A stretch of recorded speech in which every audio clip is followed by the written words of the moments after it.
Everything is about intention. Why?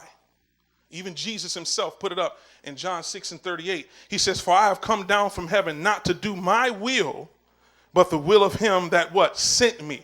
He was saying that I'm here, and I'm here to do or show you God's intention. I'm here to reveal God's purpose. I'm here to reveal God's why. Are y'all here?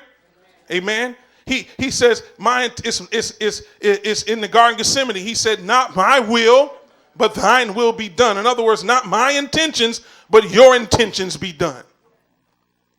Your purpose, your will. This is all important because, again, in the church, we understand the activities of God. That's why we're looking for a miracle. Are y'all here? Somebody say, we're looking for a miracle. And the truth is, we should always go after God's original intentions. Then we'll understand his activity. Are you here? So what was God's intention? God's intention was to colonize the earth.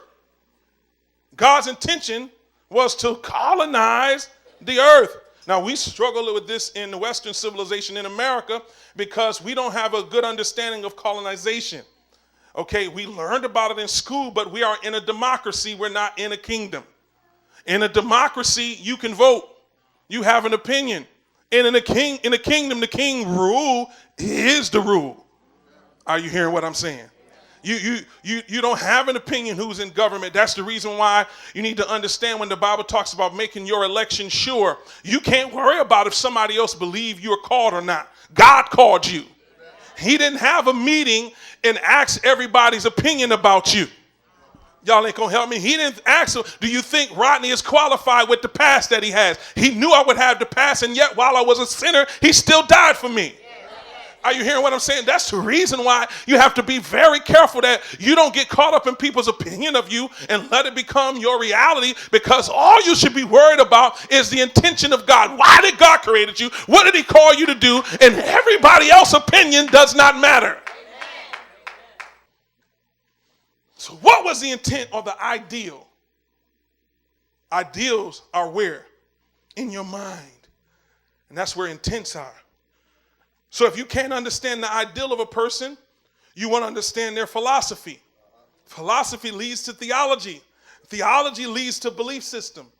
And what a man believes in his heart, so is he. So let's simplify God's ideal in creation. Why did God choose out of the 9 planets the third one from the sun to be the one that he placed creation in and human beings to inhabit? They can do whatever they want. They can send all kinds of probes out. They are not going to find life on any of these other planets. It was intentional that God placed us here, and he placed us in the earth on the third planet from the sun to exercise his intentions. Are you here? God's ideal.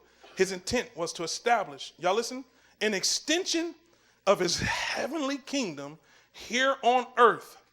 That was God's intention. Or you can say, to extend his heavenly kingdom to another realm.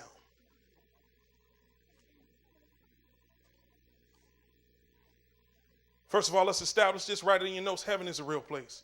Not because they put a movie out, but because it's a real place.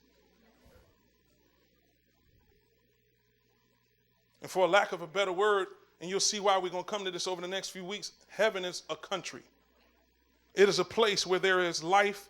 It's celestial life, not terrestrial life. Are you hearing what I'm saying? It's celestial life. There's spirit life, not terrestrial life. And here's the thing. It is a real place. It is a place of the supernatural. It is above the natural. And it is more real than the physical world because it produced the physical world.